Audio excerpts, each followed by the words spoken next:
And we are live with the Gilchrist Network. And today is September 12th. I am your host, Dr. Bob Flower, for your Master Pattern Report. And we have a special guest for you today. And of course, we're going to be discussing things like potential in business. And my illustrious guest is well endowed in that area.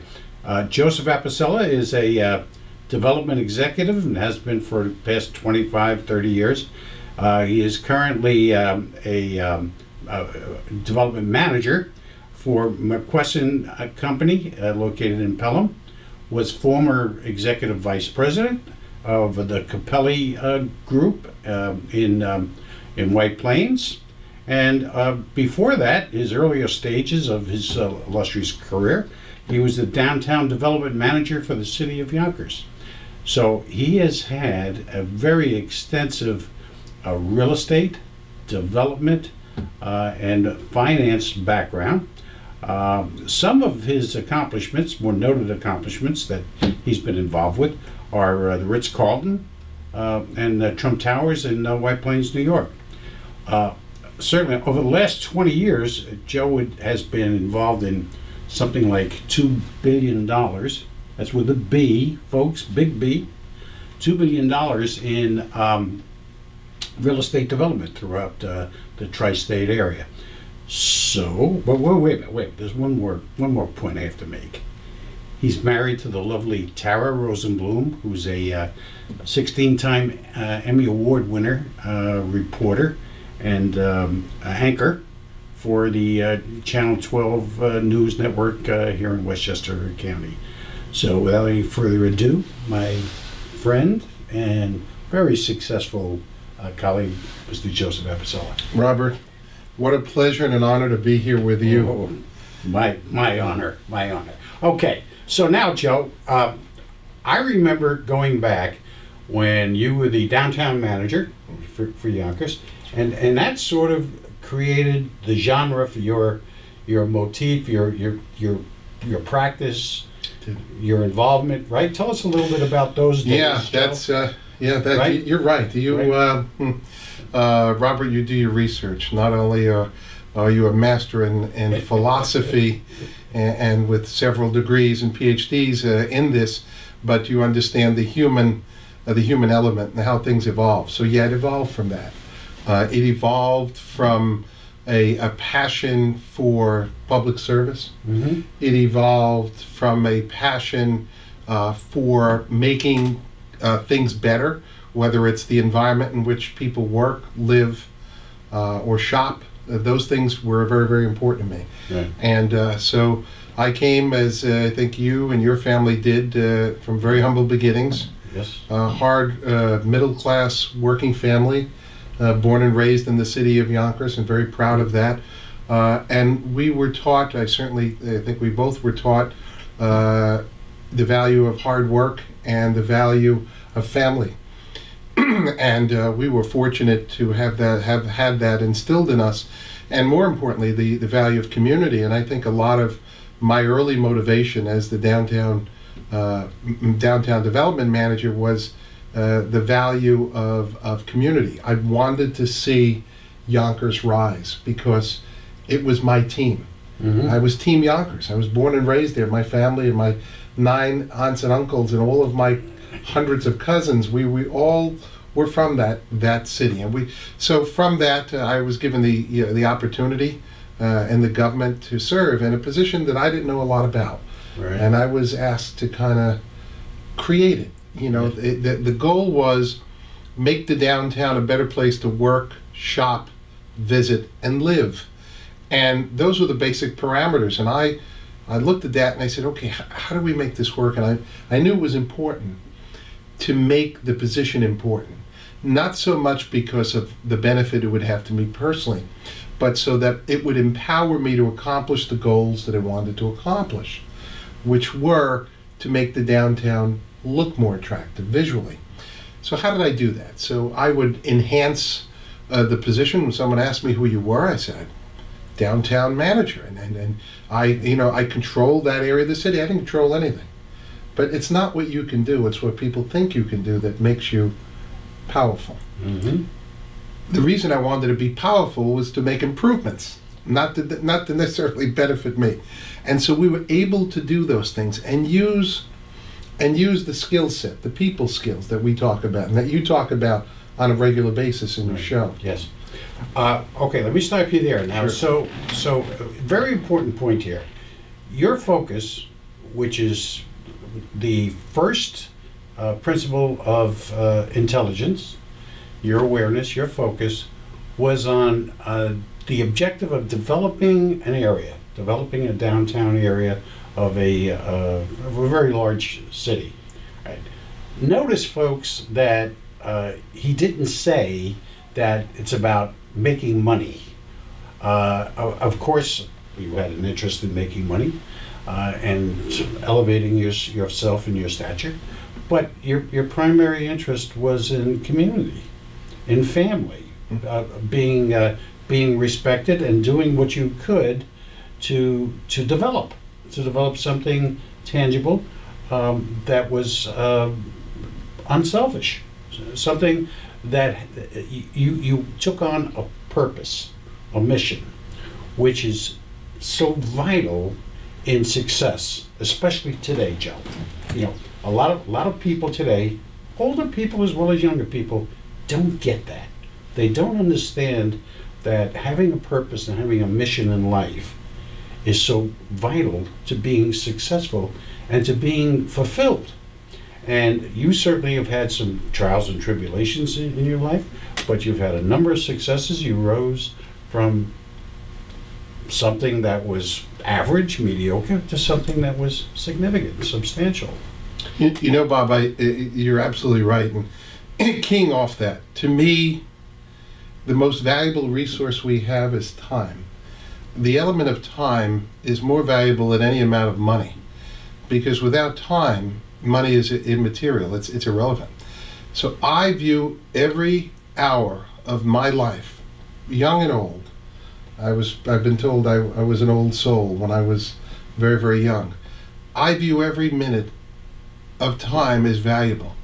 And so to the extent I can benefit and help through whatever God-given ability I have, as many people as I can, that was my ultimate goal. Whether it manifest in being downtown development manager for the city of Yonkers, and we created the downtown clean streets program, the Ranger program. Mm-hmm, right. We brought that, was originally started by former Mayor Martinelli, and I brought that back, recreated the program, got grant money. People scratching their head and say, how could they put this together? I was a one-person office without even an assistant or a secretary. So by myself in an office on the upper floor of City Hall.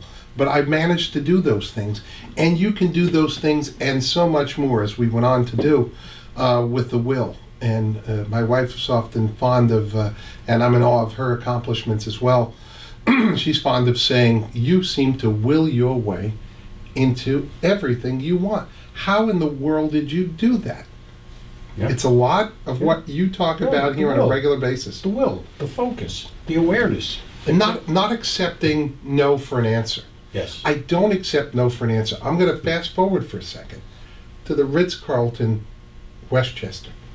When Mr. Capelli and myself would meet on a regular basis for lunch in Valhalla at our office, and we were toiling over what we would do, how we would brand the hotel in White Plains. Mm-hmm. Should it be a Starwood product?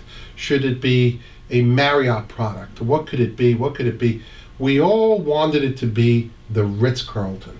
Ritz-Carlton typically doesn't go to inner cities. Right. They go to resorts. Yes. They go to resort areas. Yes. Because the average daily room rates need to be 4, 5, 6, 7, 800 plus. We would not take no for an answer. So Simon Cooper, who was then running Marriott for Bill Marriott, sent him a number of notes, rejected them several times. Louis Capelli, to his credit, wrote it in the middle of the night, a handwritten letter.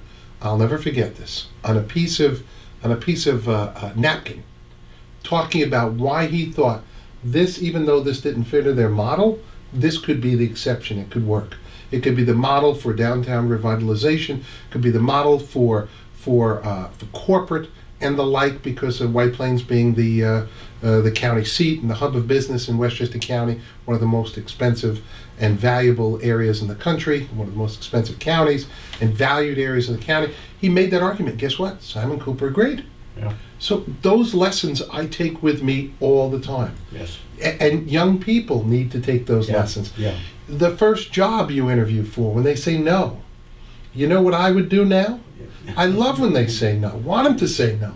Because I would show up the next day uninvited in the office, make friends with the assistant, because the assistant is the one that gets you the entree to the boss. Rule the roost. I buy them coffee, buy them whatever I had to do to get back in there. So there's ways to do it. It's all about motivation, passion, and caring for community. Yes. And my roots are in Yonkers and my family and how they taught me. And by watching them, they teach you, right? Our Yes. parents, Yeah. we learn from our parents by watching them. They're our examples. How they behave, how they respect others, how they care for others, how they work, what's their work ethic. All of those things, that was the origins of, if any, success I've had. Right. It's been because of that. And I think Tara is absolutely correct in noticing that will. I mean, will is very powerful. It's akin to what we call focus. You know, being focused on something, and it's really key. You know, there are studies that have been done recently about how your emotions and your will are the factors that actually create existence, actually create the life that you're living and that you're going to live going forward. And I think that your success, your life, is an outstanding example of implementing those tools. And by the way, they're very natural tools. They're something that we all have, but we don't use. A lot of people don't use them. Sometimes we slack on that, sure. right?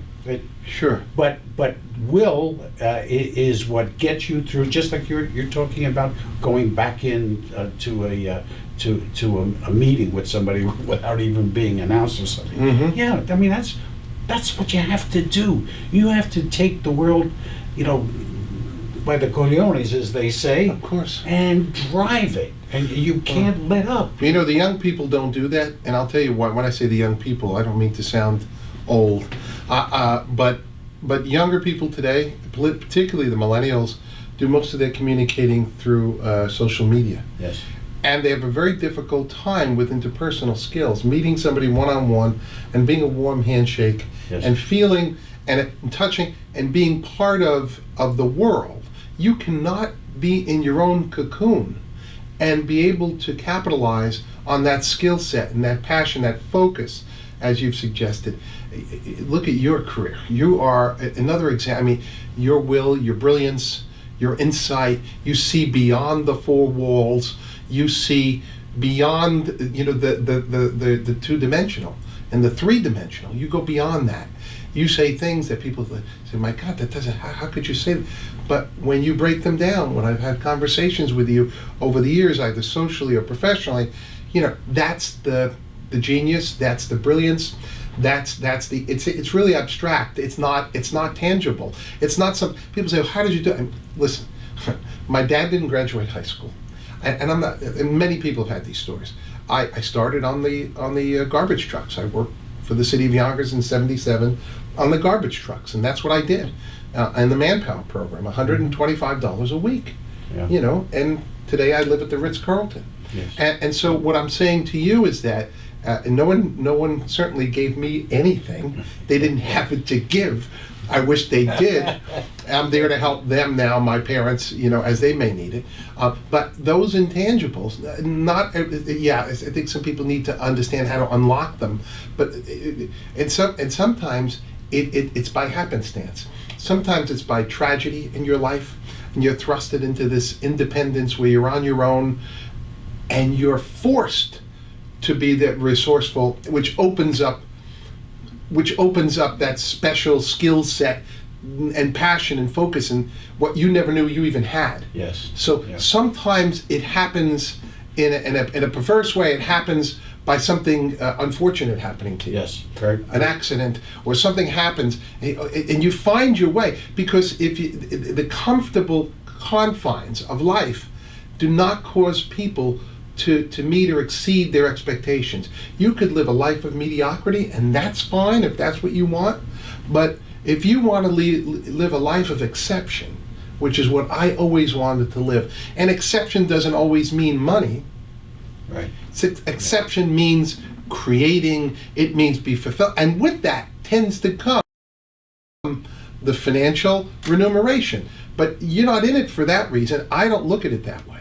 As it comes, it just all comes along. The rising tide carries all the boats, Yeah, yeah. right? It's that somehow you know that you're on the right path, and if it's not the right path, you're going to make a move to get on the right path.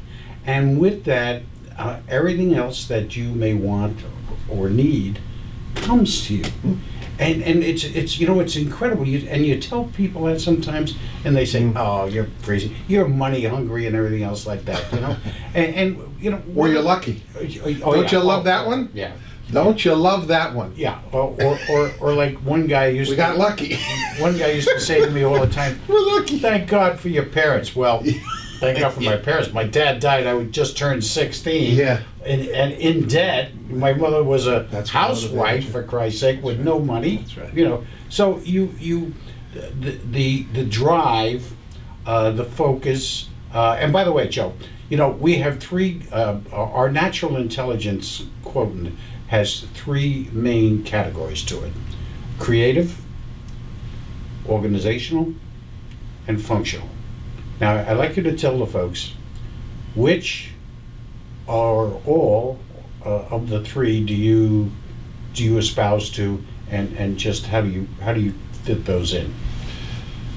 I would say for me the latter two, creative and The organizational. organizational. Yeah, I think that's being creative and keeping things organized in a fashion. I liken it to having all your tools. Your tools in life are your resources that you need in order to get things done. And life is always a series of hills and valleys in everyone's life. We have sickness, we have illness, we have wellness, we have depression, we have happiness. That's life. You have to expect that. But the organizational skills are so critical because they put in place a system whereby when things become difficult in your life in those valleys, you know where those tools are. If you're not organized, you can't find them. It's like organizing your living room or organizing your sock drawer. Your sock drawer, if you have different color socks connected to one another and you have to go to work in the morning and you're 20 minutes late, you're in a hill of mess, right? So in life, if we keep the tools we need the most valued and organized, then it's an exceptional tool to maximize what I call our most valuable resource, time. Because when the hourglass empties, nothing else matters, at least of this earth. Mm-hmm. The only thing that matters of this earth at that point is how you've left yourself, what your legacy was. Okay. It's not how much money you leave. It's what your legacy was. What did you do for people? And that stems back to my early years and my origins in government and public service, and now in the private sector. And I've evolved from building luxury housing now to affordable housing. Right. And so I have had a wonderful a blessing in having an extraordinary opportunity to have that plethora of diversity in what I do. Building luxury housing, building shopping centers at the time. Of course, retail was a thing. It has become a thing of the past. Traditional retail now, with Amazon and the internet and the like. But those are the things we built, in the early 2000s and the like. And now, I'm building affordable housing in areas where people really, really need it, whether it's Brooklyn, the Bronx, Queens, and now in Westchester County. So again, I've had the extraordinary opportunity to do all this, and it's a great way for me to complete my career. I never say finish, because I have no intention on finishing. There's a guy that I know by the name of Martin Ginsberg, whom I'm sure you know. Yes. And he's at ripe old age. I'm not going to say what it is, because he wouldn't be happy if he's watching, or anyone he knows is watching.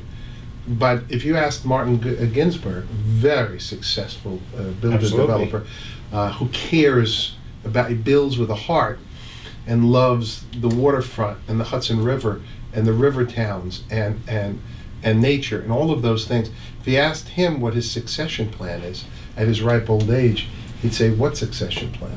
Yeah. He doesn't have one. Right. He has more projects in the planning phases in pre-development than he's ever had in his life. That's just a fact. Yeah. In fact, Yeah. he's in the paper today talking about he's breaking ground up at Beaksfield next week. And I don't believe in, for me, everyone's different. Again, and that's not one size fits all. For me, I don't believe in a retirement. My retirement is continuing to do what I love to do, to create housing, to create neighborhoods, to create retail centers, to create the downtown revitalization. I love that. We're dealing with BFIT concepts now in terms of and green technologies in terms of energy conservation, and all of these new technologies and all these things I'm fascinated by at this stage of my career. I've just turned 58, so I have another 20 years as far as I'm concerned to go. I want to build cities. I want to build more cities. I want that to be my legacy, but most importantly, I want my children to be my legacy, Right. more than anything Yes. else. Yeah. My family is everything to me. Yeah. And it's not about the physical, materialistic things. It's about family. To the extent that financial remuneration affords me the opportunity to spend more time with my children because I can get them together on a trip, that's wonderful. Yeah. Yeah. Because it's not just to benefit me, it's to benefit family and to have that interaction. So to the extent that resource, that tool allows me to do these things, and the same way your tool allows you to have your family and all your events, that's a good thing. Yes. Then you're using your financial success to benefit your family and the concept of family, and that's what I'm all about. Yes. The worst thing I do with my money, I don't gamble it, I don't drink it away. I'm not a drinker, I'm not a gambler, I don't even smoke, although I'll have an occasional cigar. The thing I do with my money, if I'm a spendthrift, is I spend it with my family at a summer house in the summer out in Long Island with all of my children. So if someone wants if they want to convict me of being a living opulent, that's what I do. That's the opulence. Yes. I want to be with my family. So, and if that's what we enjoy, that's what we do. So that's how I feel. Yeah. Very, very. And I left something very important out, and that is the love of church. Because to me, I'm a devout Catholic, and I believe very deeply in my faith. I always have. I was an altar boy. I started as an altar boy in Yonkers, and it means a lot to me. And I also respect, people who don't believe in religion. I respect people who are of other religions and other beliefs. I believe in religious tolerance. Mm-hmm. I don't frown upon other people's beliefs or culture or anything. I think it should be celebrated, the diversity. It shouldn't be a division. It should be a unifying factor, particularly in our country. That's what made us great, is that we had divisions from all sorts of people with all sorts of cultures and traditions. I celebrate that. But for me, I'm a devout Catholic, and I believe very deeply in my faith. Good. Excellent. So I want to address something now that I think is very critical to the world at large, and anxious to see what you think about this factor. And my mission in life is developing potential. My potential, others' potential. My family, my friends, my clients, whatever. Developing my potential and potential in general is what I think it's all about. Okay? Now, in doing that, there's such a thing in the world as negativity. It's positive and there's negative. It's what makes the universe go. The one factor that I think that deters so many people, hurts so many people, and restricts them is this notion of perfection. And I've discovered early on, thank God, that it's unrealistic to try to live your life perfect. It's fine to try and pursue perfection, but the development of that is what's the key. It's the path. It's not the final result.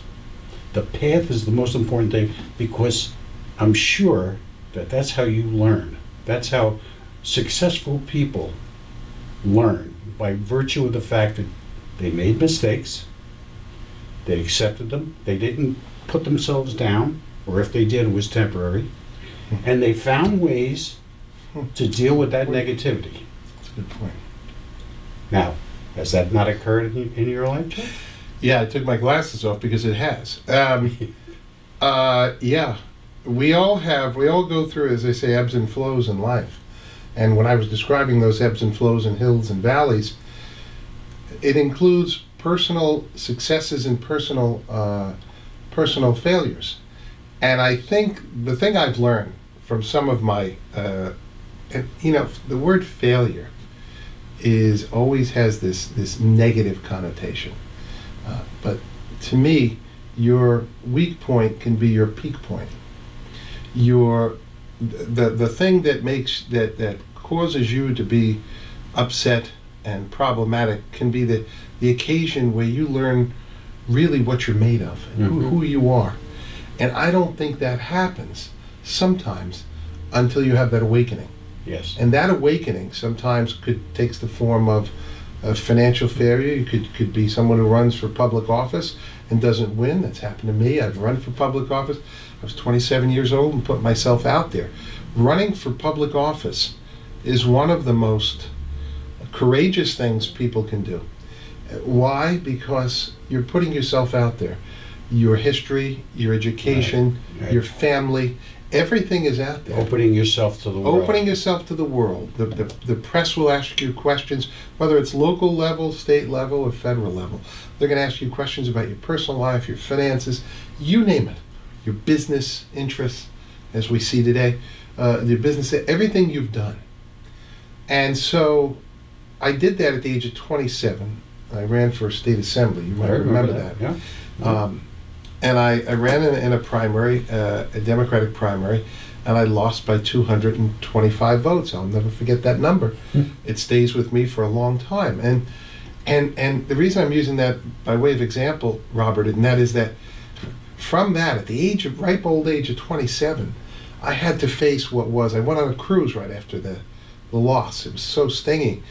And my family was by my side, and all of my friends were always by my side. But the lesson I learned at 27 was how to deal with public rejection, because it really is the most blatant and naked public rejection you could have. It's people in your community saying, no, we don't want you for the job, we want someone else. So that kind of rejection could either make someone or break someone. And at the ripe old age of 27, I keep saying, you're really a kid, although I had 2 children at the time, more than most at that age. And I made a decision that I wasn't going to let this eat me up, that I was going to be better for it, and that I had the mettle it took to come back and be successful in whatever I chose to do, and that I would do that. I resolved on that trip, when I left on that cruise with my wife at that time, I resolved that I would not let failure define me, and that was the decision I made by myself. It wasn't made with anyone. It wasn't made with my spouse. It wasn't made with my children. It was made between me and myself. And I said, I'm not going to let this. I'm not going to let this get to me, and I'm going to find a better way. And it doesn't mean you don't feel the pain. You feel the pain. You're supposed to feel the pain. Yes. Life is not supposed to be as they say, a bowl of cherries. You're gonna feel some pain. You're gonna have a stomach ache once in a while. You're gonna have a headache once in a while. You gotta feel the pain. You can't ignore the pain. Right. Because by feeling the pain, it helps you to understand and really appreciate the joy that life brings. Yes. But Yeah. at that time, you're not thinking about the joy. You're thinking about the pain. You have to think about the joy that's to come. You have to look at that light at the end of the tunnel. Exactly. I was just going to say. The lights are coming. You that- just need to believe that it's coming, even if you don't see it. Right. And that type of thinking is what generates success and well-being. Well-being. You're not going to be stopped. You're right. It hurts. But you look beyond it as to what needs to be done. How do I correct this? How do I overcome this? How do I sidestep it perhaps, but still keep it in content? That's right. Context. So that you know how to maneuver with your next step. You don't let it get you. You have to get it, and you have to stay with it and be. I hate to use the term be positive, but you have to be focused. You have to know where you're going to go. How you're going to do it, it's not important. It's really not important. You'll find a way, just like you found a way, just like I found a way. Absolutely. And other people that I know have found a way, successful people, because they said, this is where I'm going, and I'm going to get there, and maybe I have a general plan, but I don't have all the details, okay? But I'll get the details. I'll as long as I keep that whole picture, which is another organizational intelligence, seeing the whole picture, but you have to see parts of that picture too.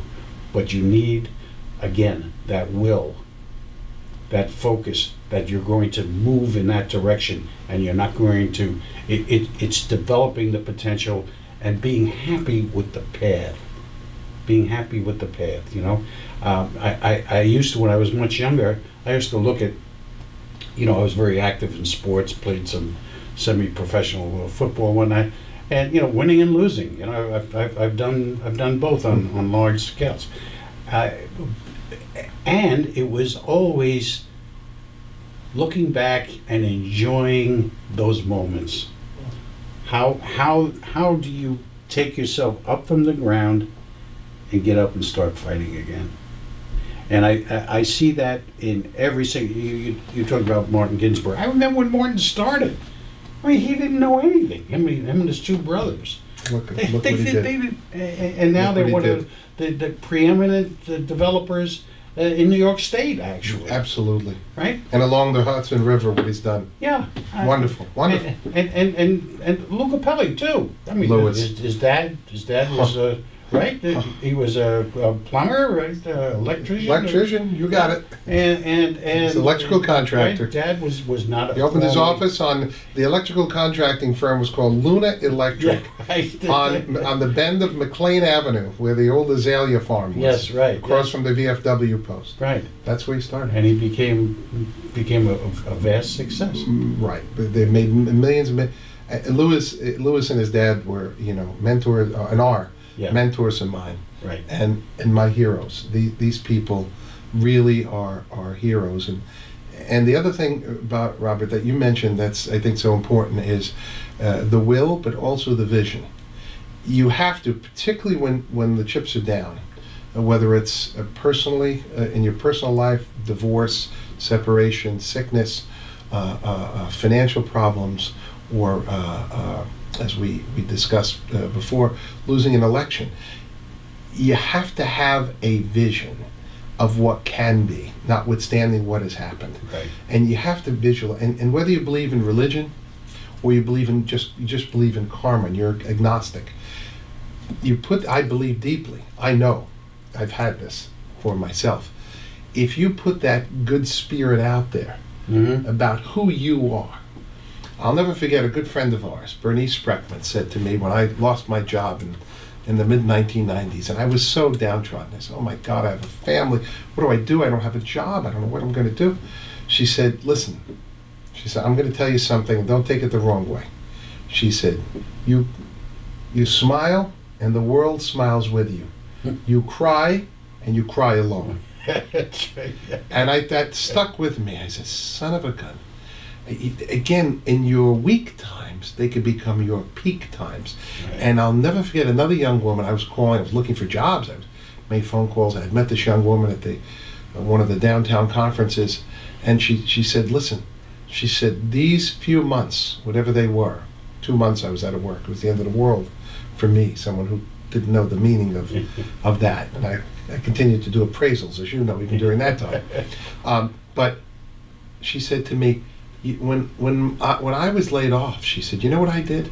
She said, I had the best time, most unique opportunity to spend quality time with my children than I ever had before.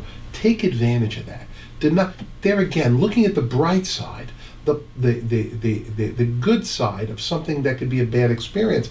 And I really didn't have that kind of nurturing, where someone in a time of toil and trouble would say, have you looked at that side of it? You're going to have valuable time with your daughters at their age that you would have never had before. Yeah. Well, of course, all I had was what I kept dwelling upon the negative at that point. But then when I started talking to these people, they had an impact on me. Right. But then having the vision, even when you're successful, it's more important to have the vision of the next step you want to take. Yes. You don't become complacent. Yes. You know, there's an old expression in football, sports, to prevent defense, it prevents you from winning. The prevent defense is intended that you have a lead, and so you just kind of lay back and just defend your side, and you kind of, no. That's when you go more aggressively. That's right. To ensure that you can hold that lead to the end of the game. Absolutely. So I live my life that way. When things are good, and things, thank God, couldn't be any better. A wonderful wife, extraordinary wife, smart, ambitious, and I idolize her. I think she's wonderful. I have 3 beautiful children, healthy, fantastic, all successful, and I hope the 4-year-old will also be successful professionally, but I know she will be. She's an extraordinary young woman. But all of those things, I count my blessings, but I don't sit on my laurels. I don't rest on my laurels. I say, okay, what else is there to do? Not because I'm greedy, not because I want more, but because I want to continue to be fulfilled. I love what I do. I love creating. Yeah. And if I stop creating on a daily basis, I wake up in the morning and say, what can I accomplish today? I'm not going to work to put in time. I'm going to create. And if people, you almost don't want to tell you secrets. I say to people, I love it that people are not motivated. That's better for me because it's easier for me to go to the top. Yeah. But I'll tell a few of my secrets on the Bob Flower show here.